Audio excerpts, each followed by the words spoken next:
ሰላምና ጤና በያላችሁበት ይድረሳችሁ። ውድን የተከበራችሁ ቤተሰቦቻችን እንደምን አላችሁልን? ከሁለተኛው የዩቲዩብ ቻናላችን አዲስ ስፖርት ልዩ የተለያዩ የዝውውር ጉዳዮችን የተለያዩ ስፖርታዊ ጉዳዮችን ልናካፍላችሁ እነሆ በዕለተ ረቡዕ የምሳ ሰዓት የስፖርት የመረጃ ሰዓታችን በድጋሚ ተገናኘን።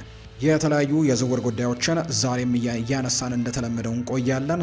በተለይ ደግሞ ትልልቆቹ የሚባሉ የአውሮፓ ታላላቅ እንግዲህ ክለቦችን የተመለከቱ መረጃዎችን ትልልቆቹ የአውሮፓ ሚዲያዎች ዛሬ ከጠዋት ጀምሮ ሰፋ አድርገው ወደ እናንተም ሲያደርሱ ቆይተው ነበርና የእነሱን ታማኝ የሚባሉ የመረጃ ምንጮችን ሰብሰብ አድርገን ወደ እናንተ የዝውውር ጉዳዮችን በስፋት የምናነሳበትን ፕሮግራም ነው ይዘን የቀረብ ነው። እስከ ፕሮግራማችን ፍጻሜ ድረስ አብራችሁን እንድትቆዩ በአክብሮት ጋብዛለሁ። ሀሳብ አስተያየቶቻችሁን ኮሜንት ቦክስ ላይ እንድታጋሩ ነው በአክብሮት የምንጋብዘው። ሀሳቦቻችሁን ካላችሁ እንድትጽፉልን በአክብሮት እንጋብዛለን። ከመሸጋገሪያ በኋላ በድጋሚ ተመልሰን ስንመጣ በቀጥታ ወደ ዛሬው የዝውውር ፕሮግራማችን የምናመራ ይሆናል። አብራችሁኝ ቆዩ።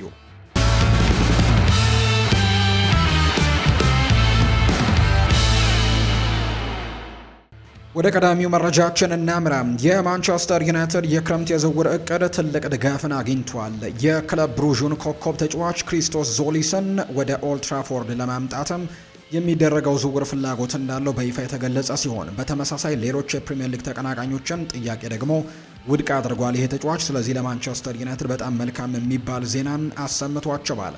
የ24 ዓመቱ የግሪክ እንግዲህ ዓለም አቀፍ ተጫዋችም በቤልጅየም አስደናቂ ብቃትን በማሳየቱም የበርካታ ትልልቅ ክለቦችን ቀልብ ስቧል። ይሁን እንጂ ዞሊስ ከክለብ ብሩዥ የሚለቀው ማንኛውም ፕሮጀክት እንደሆነ በመግለጽ ለማንቸስተር ዩናይትድ በጣም የሚመች መስፈርትን ግን በትልቁ አስቀምጧል። በዚህ ሳምንት ከቤልጅየሙ ጋር ባደረገው ቃለ ምልልስ ከአንድ ሚዲያ ጋር በነበረው ቃለ ምልልስም ዞሊስ ሲናገር የኦልድ ትራፎርድን ስም ለሱ በጣም የሚስም መሆኑን በግልጽ ተናግሯል። በክለብ ብሩዥ በጣም ደስተኛ ቢሆንም ስለ ማንቸስተርና ቀዩ ክፍል ግን ያለውን አድናቆት ግን አልደበቀም። ዩናይትድ ሊያሳምኑኝ ይችላሉ ሲል ዞሊስ በግልጽ ተናግሯል። እጅግ ግዙፍ ትልቅ ታሪክ ያለው ክለብ ነው ሲልም ጭምር ነው የገለጸው። ለእንደዚህ አይነት እድል ደግሞ እምቢ ማለት በጣም ከባድ ነው ሲል ይናገራል። ተጫዋቹ የቡድኑ የፊት መስመር እንዲነቃቃ የሚፈልጉት የማንቸስተር ዩናይትድ አመራሮችም ተስፋ የተደረገበት እርምጃ እንደሆነ ጭምር የሚያሳዩ መረጃዎችን እየተመለከትን እንገኛለን። ይህ ተጫዋች መካከለኛ የፕሪሚየር ሊግ ክለቦች ጥያቄን ውድቅ እያደረገ ሲሆን ዩናይትድ የዚህን ተጫዋች ሁኔታ የሚከታተል የእንግሊዝ ክለብ ባይሆንም ብቸኛው ክለብ ባይሆንም ዞሊስ ግን አማራጮቹን በግልጽ አጥብቧል። ቀጣዩ እርምጃ በቻምፒየንስ ሊግ የሚጫወት ቡድን ብቻ እንዲሆንም በጥብቅ ተናግሯል። ከእንግሊዝ፣ ከጀርመን፣ ከስፔን ወይም ደግሞ ከጣሊያን በቻምፒየንስ ሊግ የሚጫወት ቡድን መሆን ይኖርበታል። ከክለብ ብሩዥ የበለጠ አማራጭም ያለው ፓሪስ ሳን ዠርሜን እንደሆነ ሲነገርም በጽናት ገልጿል። በተለይም ከክሪስታል ፓላስ የቀረበለትን ጥያቄ አስመልክቶ ሲጠየቅም የክሪስታል ፓላስን ጥያቄ ለእኔ ቀድሞውኑ ያለፈኝ ጥያቄ ነው ወይም የማልፈልገው አይነት ጥያቄ ነው ሲል ምላሹን ሰጥቷል። ይህ መስፈርት የኒውካስል ዩናይትድንም ተስፋ የሚያጨልም ሲሆን አስተን ቪላ ግን አሁንም በውይይት ውስጥ እንዲቆዩ ያደረገ አስተያየትን የሰጠው ዞሊስ ከቤልጅየም ለመልቀቅ አልቸኮለም። ነገር ግን ማንቸስተር ዩናይትድ ወይም አስተን ቪላ ጥያቄውን በይፋም እስኪያቀርቡ ድረስ ይጠብቃል። ስምምነት ላይ ለመድረስ መንገዱም ክፍት መሆኑን ያረጋገጠው አጥቂው በግብ ማስቆጠር ረገድ እያሳየ ባለው አስደናቂ ብቃት ምክንያት በርካታ ክለቦች እየተከታተሉት መሆኑ የሚያስደንቅ አይደለም። ዞሊስ በቤልጅየም ፕሮ ሊግ ብቻ 17 ግቦችን በማስቆጠር በአውሮፓ እግር ኳስ ውስጥ ካሉ ውጤታማ የክንፍ ተጫዋቾች አንደኛው ሆኖ ነው በርካቶች የሚመለከቱት። በሁሉም ውድድሮች በድምሩ 22 ግቦችን ያስቆጠረ ሲሆን በተጨማሪም 29 ለግብ የሆኑ ኳሶችንም አመቻችቶ አቀብሏል። ይህም ተከላካዮችን የመስበርና በከፍተኛ የማጥቃት ብቃትም የሚታወቅ አይነት ተጫዋች ሆኗል። የአውሮፓ ትልልቅ ክለቦችም ለምን እሱን ለማስፈረም እንደሚሯሯጡም ቁጥሮቹ ራሱ በደንብ እንደሚያሳዩ ነው የመረጃ ምንጩ ይፋ ያደረገው። ሊቨርፑል የኮሎምቢያዊውን ወጣት ተስፈኛ ሳሙኤል ማርቲኔዝን ለማስፈረም መስማማቱ ተረጋግጧል። በስካይ ስፖርት ጀርመኒ ዘጋቢም ፍሎሪያን ፕሌተንበርግ እንደተገለጸው የዝውውር ሂደቱ ተጠናቆ የመጨረሻው ስምምነት ደረጃ ላይም እንደተደረሰ ነው ይፋ የተደረገው። የ17 ዓመቱ ሳሙኤል ማርቲኔዝ ከሊቨርፑል ጋር የ5 ዓመታት ኮንትራት ለመፈራረም ነው የተስማማው። ሆኖም ግን የፊፋ ደንቦች ታዳጊ ተጫዋቾች ከሀገር ውጭ ዝውውር እንዲያደርጉ ስለሚከለክል ተጫዋቹ በይፋ ወደ ሊቨርፑል የሚያመራው በሚቀጥለው ዓመት ዕድሜው ልክ 18 ሲሞላው ብቻ ነው። የሚቀጥሉት እርምጃዎችን ስንመለከት ተጫዋቹ በአሁኑ ወቅት የቪዛ ሂደቱን በማጠናቀቅ ላይ የሚገኝ ሲሆን ለሕክምና ምርመራም ወደ እንግሊዝ ይጓዛል ተብሏል። ሊቨርፑል ለተጫዋቹ የተለየ የልማት እቅድን አውጥተዋል። ማርቲኔስ ወደ ሊቨርፑል ከገባ በኋላ በመጀመሪያ ደረጃ ከሊቨርፑል ከ21 ዓመት በታች ቡድንና ከዩኤፋ ወጣቶች ሊግ ጋርም እንዲላመድ ይጠበቃል። ዓላማውም ለከፍተኛ ደረጃ እግር ኳስ እንዲዘጋጅ ማድረግ ነው። እንደ እቅዱ ከሆነ ከ2027 የውድድር ዘመን ጀምሮ ከዋናው ቡድን ጋር በቅድመ ውድድር ዘመን ዝግጅቶች ላይ እንዲካተት ታቅዷል። የዝውውር ውድድሩ በጣም ብዙ ነው። ሊቨርፑል ይህንን ወጣት ተጫዋች ለማስፈረም እንደ ባርሴሎና፣ እንደ ቦሩሲያ ዶርትመንድ ካሉ ትልልቅ ክለቦች ጋር ነው ፉክክር ገጥሞ የነበረው። በአጠቃላይ ይህ ዝውውር ግን ሊቨርፑል የወደፊት ተስፈኛ ወጣቶችን በመለየትና በመያዝ ረገድም እየተከተለ ያለውን ስልታዊ ፖሊሲንም ጭምር የሚያሳይ አይነት ዝውውር አድርገው በርካቶች እየቆጠሩት ነው። ሊቨርፑል ሌላኛው የ16 ዓመቱን የጀርመን ታዳጊ ኮከብ የሆነው ኬኔት አይኮረን እንዲሁ ለማስፈረም በይፋ ድርድር መጀመራቸው ስካይ ስፖርት አረጋግጧል። በተለይ ፍሎሪያን ሌተንበርግ ለስካይ ስፖርት ጀርመኒ ዘጋቢው እንደሚናገረው ከሆነ ሊቨርፑል ተጫዋቹን ለማዘዋወር በጣም ተጨባጭ የሚባል የሆነ ንግግርን ከኸርታ በርሊን ጋር እንዳደረገ ነው ይፋ የተደረገው። የኬኔት አይኮር የውል ማፍረሻ ወይም ሪሊዝ ክሎዙ በ10 ሚሊዮን እስከ 12 ሚሊዮን ዩሮ አካባቢ ወይም በእነዚህ ሁለት ገንዘቦች መካከል ሊሆን እንደሚችል ይነገራል። ይሄ ዋጋም እንደ ሊቨርፑል ላሉ ክለቦችም ከፍተኛ ተስፋ ላለው ወጣት ተጫዋችም በጣም ማራኪና አነስተኛ ስጋት ያለው ሆኖ ነው የሚታየው። የተጫዋቹ ፍላጎትን ስንመለከት አይሆር የዝውውር መስኮቱ እንደተከፈተ ኸርታ በርሊንን ለቆ ለመውጣት ነው እቅድ ያለው። የፉክክር ሁኔታው ሊቨርፑል ይህንን ተጫዋች ለማስፈረም ብቻውን አይደለም። ማንቸስተር ሲቲም በትልቁ ይፈልገዋል። አርሰናል፣ ማንቸስተር ዩናይትድ እና ባየር ሚኒክም ተጫዋቹን በቅርበት ከሚከታተሉ ክለቦች መካከል የሚጠቀሱ ናቸው። ሊቨርፑል ግን በድርድሩ ላይ ፈጣን እርምጃን በመውሰድ ከቀዳሚ ተፎካካሪዎችም ተርታ መሰለፍ ችሏል ተብሏል። ሊቨርፑል በወጣት ተጫዋቾች ላይ የሚያደርገው ኢንቨስትመንት አጠናክሮ ቀጥሏል። ከዚህ ቀደምም የሳሙኤል ማርቲኔዝን ዝውውር ማጠናቀቃቸውና አሁን ደግሞ ለኬኔት አይሆር መሽቀዳደማቸው ክለቡ የወደፊቱን ኮከብ ተጫዋችም የቡድኑን አቅም ለመገንባትም ምን ያክል ቁርጠኛ እንደሆነ የሚያሳይ ነው። ኬኔት አይሆር በጀርመን እግር ኳስ በቴክኒክ ችሎታው፣ በታክቲክ ብልህነቱና በከፍተኛ የወደፊት ተስፋነቱ የሚታወቅ ተጫዋች ሲሆን በሊቨርፑል ይህንን ወጣት ተስፈኛ ሌሎች ክለቦችም ዋጋ ከመጨመሩ በፊት ለማስፈረምም እየጣሩ እንደሚገኝ የሚያሳዩ መረጃዎች ናቸው የተገለጹት። የሊቨርፑሉ ድንቅ ተጫዋች የነበረው ወይም ታሪካዊ ተጫዋች የሆነው አንድሪ ሮበርትሰን የ9 ዓመታት የሊቨርፑል ቆይታውን በይፋ አጠናቆም ክለቡን መልቀቁ ይታወሳል። ስለ ወደፊት የዝውውር ሂደትም አዳዲስ መረጃዎች እየወጡ ነው።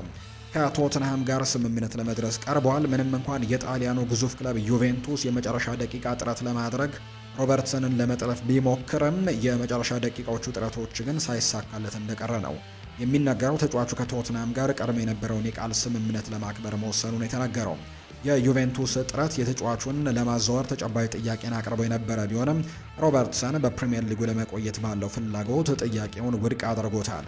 የሊቨርፑል መልቀቂያም እንዲሁ ሮበርትሰን ከሊቨርፑል ጋር የነበረው ኮንትራት በሰኔ 30 2026 የሚጠናቀቅ ሲሆን ለክለቡ 373 ጨዋታዎችን አድርጎ ሁለት ደግሞ የፕሪሚየር ሊግ ዋንጫዎችንና የቻምፒየንስ ሊግ ዋንጫን ጨምሮ በርካታ ድሎችን አስመዝግበዋል። በዚህ የውድድር ዘመን በወጣቱ ሚሎስ ኪርኬዝ ምክንያትም የጨዋታ ጊዜው ተገድቦበት ነበር። በአሁኑ ወቅት ሮበርትሰን ወደ ቶትናም የሚያደርገውን ዝውውር ለማጠናቀቅ በሂደት ላይ ነው የሚገኘው። ዩቬንቱስ በሌላ በኩል ግብ ጠባቂው አሊሰን ቤከርን ለማስፈረም ፍላጎት እንዳለው ቢዘገብም ለሮበርትሰን ያቀረቡት ጥያቄ ግን ተቀባይነት አላገኘም ነው የተባለው። የቼልሲው አማካይ ኤንዞ ፈርናንዴስ ከሰንደርላንድ ጋር ከተደረገው ጨዋታ በኋላ ለደጋፊዎች ያሳየው የእጅ ምልክት ክለቡን የመልቀቅ ፍላጎት እንዳለው ተደርጎ በመወሰዱ የዝውውር ወሬዎችም በስፋት እየተናፈሱበት ይገኛሉ።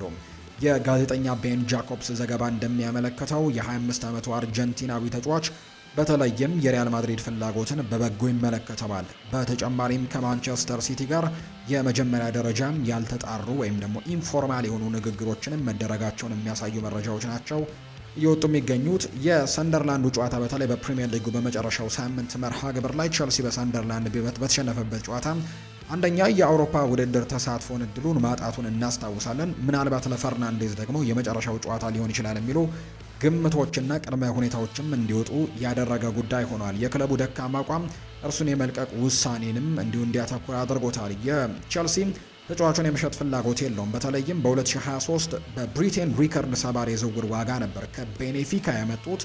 አመራሮቹ በሂሳብ ደብተራቸው ላይም እንዲሁ ኪሳራን የሚያስመዘግብ ማንኛውንም የዝውውር ውሳኔ እንደማይቀበሉ ነው ይፋ የተደረገው። ምናልባት የሚሸጥ ከሆነ ከዚህ ካመጡበት ገንዘብ ከፍ ያለ ገንዘብ ሊቀርብላቸው እንደሚገባ ይነገራል። የሪያል ማድሪድ እና ማንቸስተር ሲቲ ፍላጎትም እንዲሁ አለ። ሪያል ማድሪድ ለቡድናቸው ጥራት ያለውን አማካይ እየፈለጉ መሆኑ የምናውቀው ጉዳይ ነው። የኢንዲፔንደንት ዘገባ እንደሚያመለክተው ሪያል ማድሪድ ተጫዋቹን ለማስፈረም ጥረት ሊያደርጉ ይችላሉ የሚሉ መረጃዎች እየወጡ ነው። የማንቸስተር ሲቲ ፍላጎት ደግሞ በፔፕ ጓርዲዮላ መሄድ ምክንያት ቡድኑን እንደገና የመገንባትም ትልቅ እቅድ አካል እንዳላቸው ነው የሚነገረው። በአጠቃላይ ምንም እንኳን ኤንዞ ፈርናንዴዝ ከቼልሲ የመልቀቅ ፍላጎት ቢኖረውም ክለቡ ለገዙበት ዋጋ ግን ተመጣጣኝ ወይም ደግሞ ከፍ ያለ ክፍያን ካልተገኘ በስተቀር ተጫዋቹን የመልቀቅ በጣም ጠባብ እድል እንዳለው ነው እየተነገረም የሚገኘው።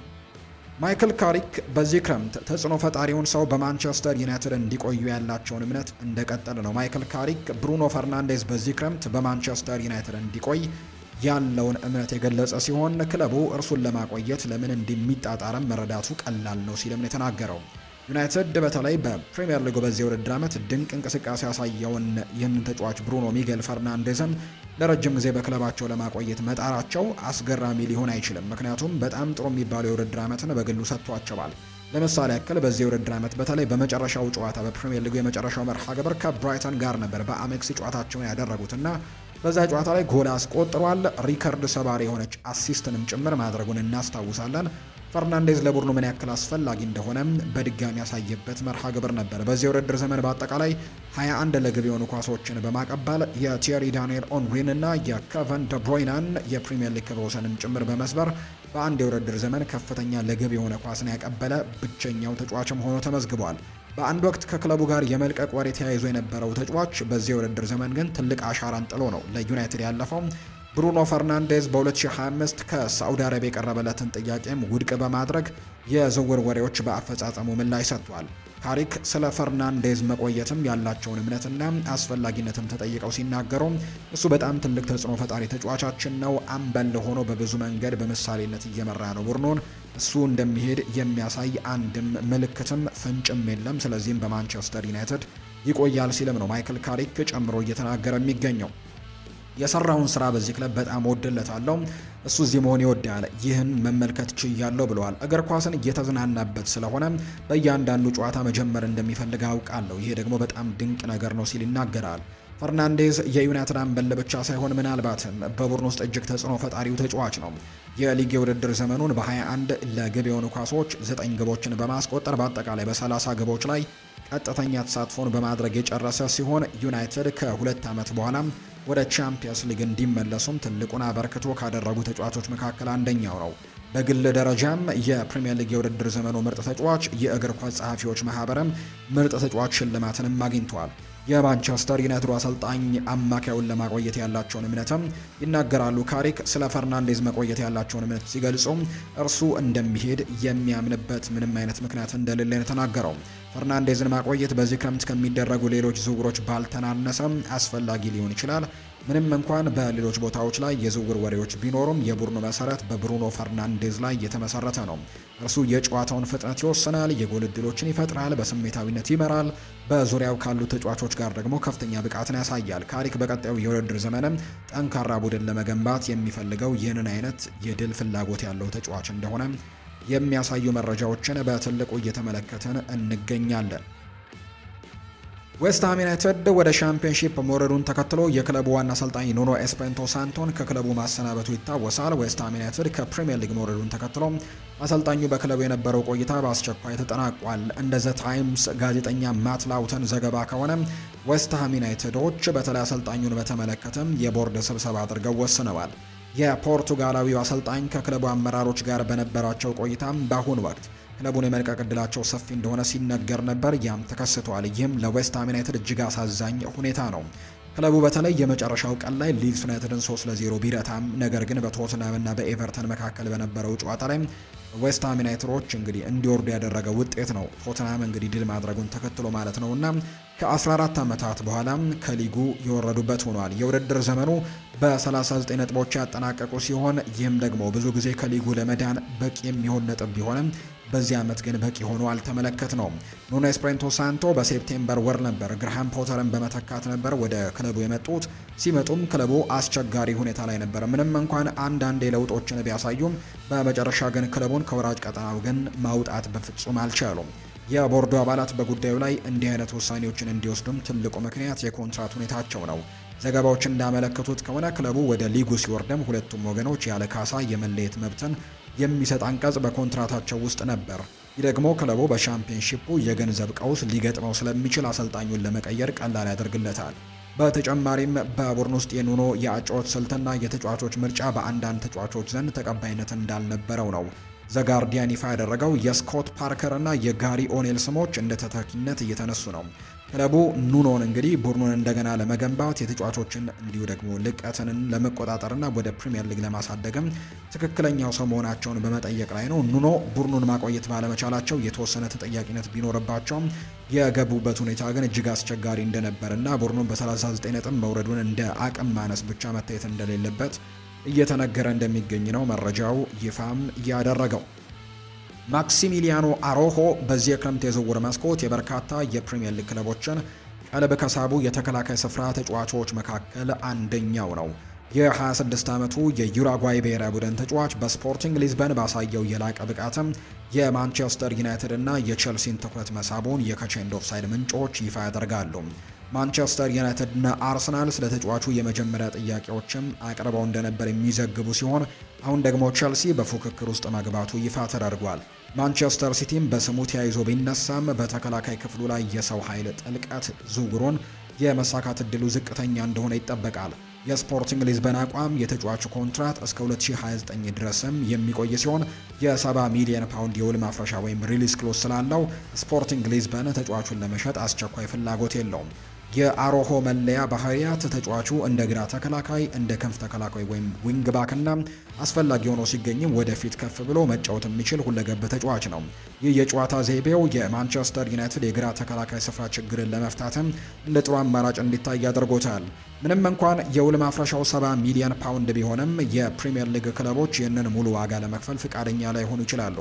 ዘገባዎች እንደሚያሳዩት ከ50 እስከ 60 ሚሊዮን ዩሮ በሚደርስም ዋጋ ንግግሮች ሊጀመሩ እንደሚችሉ ይገመታል። አሮሆ በስፖርቲንግ ሊዝበን ኮንትራት ስርም መሆኑንና ክለቡ ተጫዋቹን ለመሸጥ ግፊት አለመኖሩ ዝውውሩን አስቸጋሪ ቢያደርገውም ተጫዋቹ ራሱ ወደ እንግሊዝ ለመዘዋወር ግፊት ካደረገ ሁኔታዎች በፍጥነት ሊቀየሩ እንደሚችሉ ግን በርካቶች የሚጠብቁት ጉዳይ እንደሆነ ነው መረጃዎች ይፋ የተደረጉት።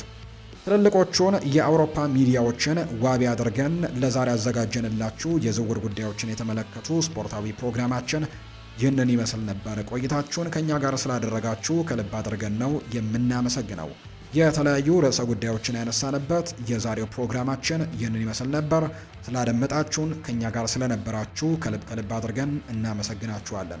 እንደተለመደው በቀጣይ ፕሮግራሞቻችንም ሌሎች ስፖርታዊ ጉዳዮችን፣ ሌሎች መረጃዎችን ደግሞ ይዘን እንደገና በድጋሚ የምንገናኝ ነው የሚሆነው። ለዛሬ ግን ስላደመጣችሁኝ ከልብ አድርጌ ያመሰገንኩኝ። የዕለተ ረቡዕ የምሳ ሰዓት ፕሮግራማችን ይህን ይመስል ነበር። በቀጣይ እንገናኛለን። መልካም ጊዜ እንዲሆንላችሁም በአክብሮት ነው የምመኘው።